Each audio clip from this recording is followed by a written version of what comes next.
सबसे पहले तो मैं पाकिस्तान की अदलिया का शुक्रिया अदा करूँगा और मोअज़्ज़ज़ जज साहब का शुक्रिया अदा करूँगा और जिब्रान भाई की एफ़र्ट्स का शुक्रिया अदा करूँगा कि इनकी वजह से 6 महीने के बाद कल मैं अपनी बच्ची से मुलाकात कर पाऊँगा। मैं इंशाल्लाह।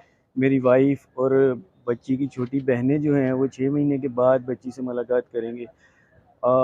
जज़्बात में मुझे समझ नहीं आ रही मैं आप सबको क्या बोलूँ। यकीन करें 6 महीने हमने जिस अज़ाब में गुज़ारे हैं वो अल्लाह किसी को भी ऐसा टाइम ना दिखाए। लेकिन अब मेरा ख़्याल है कि जिब्रान भाई की एफ़र्ट्स और जज साहब का मैं बहुत ज़्यादा शुक्रिया अदा करूँगा कि जिन्होंने स्पेशली हमें परमिशन ग्रांट की कि हम कल जाएँ और एक डिटेल्ड मुलाकात करें और बच्ची का एनालिसिस भी होगा। अ, उसके बाद जो एमएलओ का केस है ये 10 डेज़ या आफ्टर उसके बाद जो है डिसाइड होगा। तो आप समझ रहे हैं कि बच्ची को कन्विंस कर लेंगे उसके फ्यूचर के लिए कि उसका फ्यूचर आप ही बेहतर कर सकते हैं, बना सकते हैं? देखिए, कल मेरी बच्ची से 6 महीने के बाद पहली मुलाकात है, तो कल की मुलाकात तो सिर्फ़ हम बच्ची को गले मिलने के लिए जाएँगे, बच्ची से प्यार करेंगे क्योंकि जो 6 महीने से हम बच्ची से सेपरेट थे, वो मुलाकात होगी, तो कल हमारा फ़ोकस सिर्फ़ बच्ची से प्यार करने का है। अच्छा मेहदी भाई, मेरे से उन्होंने जस्ट एक क्वेश्चन पूछा था जिसका मैंने जिसका ये आंसर दिया था कि एमएलओ इसलिए होना चाहिए कि बच्ची के साथ अगर कोई जुर्म हुआ है तो वो सामने आ सके। अच्छा सर, क्या हम तो जिस दिन बच्ची चाइल्ड प्रोटेक्शन में गई थी, जिब्रान भाई जानते हैं, हमने उसी दिन उन्हें बोला था कि बच्ची के कपड़े, बच्ची को जो चीज़ें चाहिए हम वो प्रोवाइड करने के लिए तैयार हैं। जो बच्ची की रिक्वायरमेंट्स देखें, दुनिया में जीने के लिए पढ़ाई एक बड़ी इंपॉर्टेंट चीज़ है। तो डेफ़िनेटली पढ़ाई के लिए भी हम तैयार हैं, हम तो पहले दिन से ही तैयार थे, लेकिन चाइल्ड प्रोटेक्शन के कुछ अपने ज़ाब्ते होते हैं और फिर इस केस में कुछ ऐसा ऑर्डर पास हुआ था कि वो हमारी मुलाकात ही नहीं हो सकी और हमारे से या किसी भी पार्टी से चीज़ें लेने के लिए वो एक इन्फ्लुएंस के अंदर चीज़ आ जाती थी, उस वजह से वो अ, अच्छा जिब्रान भाई, हमारे सवाल आपसे है कि एक बात आई थी अदालत के अंदर के जो इंटरनेट के ज़रिए जो है बच्चियों को यहाँ से वर्गलाया जाता है, इस पे आप क्या कहेंगे? दूसरा ये कि क्या बच्ची के लिए जो है वो आगे क्या दायरा-कार होगा? देखिए, वो एक्चुअली मुल्ज़िम एतराज़ कर रहे थे बहुत ज़्यादा, जितना मेरे ख़्याल में आज अगर देखिए इस केस में विक्टिम कौन है? एक तो बच्ची है, बच्ची के बाद मेहदी साहब हैं, उनकी वालिदा, उनकी बहनें हैं ना। ये आज आपके सामने एक बड़े दिल का मुज़ाहरा कर रहे थे कि इन्होंने अपना ऑब्जेक्टिव जो है वो नंबर 1 ऑब्जेक्टिव वो मुल्ज़िमों की सज़ा नहीं बनाया हुआ, वो अपनी बेटी का वेलफेयर बनाया हुआ है। और वो उस तनाज़ुर में, उस पस मंज़र में, उस मेंटल स्टेट के साथ काम कर रहे थे। जबकि जो मुल्ज़िम के वकील थे, उनका मुकम्मल फ़ोकस 01 जो है वो बच्ची का वेलफेयर नहीं है। वो जो मुल्ज़िम है उसको किसी तरीके से जेल से बाहर रखना और उसके खिलाफ जो केस है वो कमज़ोर हो जाए, ये उनकी प्रायोरिटी है। तो उन्होंने अपनी तरफ से ये बात की मुल्ज़िमों के वकील ने कि जी ये इन्फ्लुएंस करेंगे, बाप कंप्लेनेंट है एफआईआर के अंदर, वो कहीं जाके बच्ची को राज़ी ना कर ले बाप का साथ देने पे। तो उस पे जज साहब ने तबसरा किया कि इंटरनेट के ऊपर राब्ता करके आपने एक छोटी बच्ची को वालिदैन के खिलाफ कर दिया और उससे आपको कोई इतराज़ नहीं है। तो कल को अगर मुलाकात करके बच्ची वालिदैन की तरफ जाना चाहती तो आपको इससे एतराज़ क्या है? ऐसा तो नहीं हो सकता कि जब आप बच्ची को इन्फ्लुएंस करें या आप बच्ची से मुलाकातें करें या उसकी जहन कशी करें तो वो सही है। और जो एक कुदरती नेचुरल रिश्ता है, अनएलियनेबल राइट है जो वालिदैन का होता है बच्ची से मुलाकात का, वो जो है उसको इग्नोर किया जाए। और यकीनी तौर पे जज साहब या हाई कोर्ट के जजेस जो हैं वो उससे एक्सपीरियंस हैं कि इस तरह के केसेस के अंदर जो ट्रैफिकिंग वगैरह के केसेस होते हैं या बाकी केसेस हैं, वहाँ पे निकाह या ये अगवा या प्यार मोहब्बत की शादी एक फरेब और डिसेप्शन के तौर पे भी इस्तेमाल किया जाता है। फिलहाल मेरिट्स ऑफ द केस के ऊपर अभी जज साहब ने मज़ीद तबसरा नहीं किया है, वो डिसाइड होगा, फिलहाल मीटिंग के हवाले से है। बट जो जरा ये डिस्कशन चल रही थी, हमने उस हवाले से ये बात की है। मेरे ख्याल में ये बहुत अच्छी बात है अल्टीमेटली वालिदैन के लिए। ये तो एप्लीकेशन अपने मेरिट्स पे डिसाइड होगी, नहीं भी होती हमारे हक के अंदर तो हमारे पास सुप्रीम कोर्ट जाने का एक मौका है, वो सारे हमारे पास रिसोर्सेज हैं।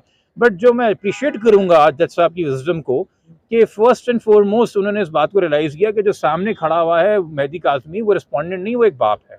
और जो शेल्टर होम में वो एक छोटी बच्ची है और बाप और बेटी का एक रिश्ता है और इनका मिलना ये कुदरती ज़रूरत भी है, ये शरई ज़रूरत भी है, ये समाजी ज़रूरत भी है। तो उस वेलफेयर को सामने रखते हुए आज उन्होंने कंप्लीट फोकस उस पर किया है और बच्ची का एक मायनी एनालिसिस हो कि बच्ची किस कैफियत में है, उसको उन्होंने जिस तरह से तरजीह दी और अप्रिशिएट किया है, मेरे ख्याल में ये नज़ीरे कम है। इस तरह का इन केसेस के अंदर साइकोलॉजिकल एनालिसिस आपने शायद नहीं सुना होगा, ये ऐसी नज़ीरे कम है। तो आज जज साहब ने मेरे ख्याल में उस हवाले से बहुत ही मुस्बत फैसला सुनाया है और हम अगेन शुक्रगुजार हैं और हम सीखते रहते हैं। और जजेस के पास जो पावर्स हैं, जो डिस्क्रेशन है, क्योंकि ये 561 के अंदर एप्लीकेशन फाइल हुई हुई है तो इनहेरेंट पावर्स हैं हाई कोर्ट की, तो उसका वो बेहतर हक में पार्टीज के वेलफेयर के लिए बिल्कुल इस्तेमाल कर सकते हैं। तो हम शुक्रगुजार हैं आज इस फैसले के लिए जज साहब के। वैसे सर ये जुबान साहब उसके मुल्जिम के वकील की तरफ से ये मुतालबा किया गया था कि मुल्जिम भी अगर मिलना चाहे तो उसको इजाजत दी जाए, उसके लिए क्या होगा? उस पर जज साहब ने कहा था कि जी वो हम नेक्स्ट डेट पे देखेंगे, उसके ऊपर उन्होंने हाँ या ना का तबसरा नहीं कराया कि मुलाकात ज़रूरी है कि नहीं ज़रूरी है। वो जब होगी एप्लीकेशन, जब वो कोई बात होगी तो उसको उस स्टेज के ऊपर उस हवाले से हम काउंटर या चैलेंज करेंगे। फिलहाल हम आज कम से कम जो हमें रिलीफ मिला है उसको तो हम शुक्र कर सकते हैं। दूसरी चीज़ जो अभी तक डिसाइड नहीं हुई है, ऑन ग्राउंड ऑन रिकॉर्ड नहीं आई है, वो will take it up when it comes and happens. अच्छा बेबी साहब, ये बताएं कि यहाँ चंद मिनट की मुलाकात हुई थी आपसे, फिर आपने दावा किया था कि बच्ची आपके साथ जाने के लिए तैयार है। अब आप कितने पुरुमीद हैं कि इस मुलाकात के बाद बच्ची आपके साथ जाने के लिए तैयार होगी? देखें, जब बच्ची का फैमिली के साथ इतना ज़्यादा डिस्टेंस आ जाता है जिस तरह आपने इस केस में देखा, तो मेरा ख्याल है कि दिमाग में और फिर दूसरी पार्टी जो है वो इन्फ्लुएंस करती है। तो जब बच्ची से मुलाकात होगी तो डेफिनेटली बच्ची के दिल में अगर कोई खौफ है तो वो निकल जाएगा ऑटोमेटिकली। तो ये जी, तो बच्ची के दिल में अगर कोई खौफ होगा तो वो डेफिनेटली निकल जाएगा, क्योंकि वो 6 महीने जिन लोगों के साथ रही, वो उसको उसकी दिमाग कशी करते रहे और डेफिनेटली वो असरअंदाज हुई उन चीज़ों के ऊपर। और यहाँ पे कोर्ट, ये आप इस चीज़ के गवाह हैं कि मेरी मुलाकात 10 मिनट की मुलाकात हुई थी, जिसमें से 5 मिनट तलाशी लेने में, और उसके बाद वो जो मुलाकात के अंदर 15-20 पुलिस एहलकार खड़े रहे, ख़वातीन भी और मर्द भी थे। तो उस मुलाकात में बच्ची अगर जाने के लिए तैयार होगी तो ये डेफिनेटली एक पॉजिटिव स्टेप है। और देखिए, अब हम इस चीज़ को समझिए कि ये मकसद नहीं कल जाने का कि कल हम गए और 5 मिनट में बच्ची ने कह दिया मैं घर आना चाहती हूँ, मामला ख़त्म हो गया। एक बच्चा एक ट्रॉमे से गुजरा है, हम खुद बच्ची का साइकोसोलॉजी करने का एनालिसिस बना रहे हैं। ट्रॉमे का मतलब है कि बच्चा हो सकता है इस कैफियत में ना हो इस वक्त, तो कि वो सुलझे हुए फैसले कर सके इस तरफ या उस तरफ। तो हम वक्त देना चाहते हैं। हम फिलहाल चाहते हैं जो कुर्बतें हैं, जो मोहब्बतें हैं, जो एतमाद है वालिदैन और औलाद के बीच में होता है वो, और जो वसवसे, जो झूठ उसको बोले गए हैं, जो डर और खौफ पैदा किया वालिदैन के हवाले से, वो दूर हो। वो मुलाकात से ही दूर होगा। बाकी वो अगले हफ्ते या उसके अगले महीने या उसके अगले महीने जब वो फैसला करती है, हम जिद या जोर या ज़बरदस्ती करने नहीं जा रहे।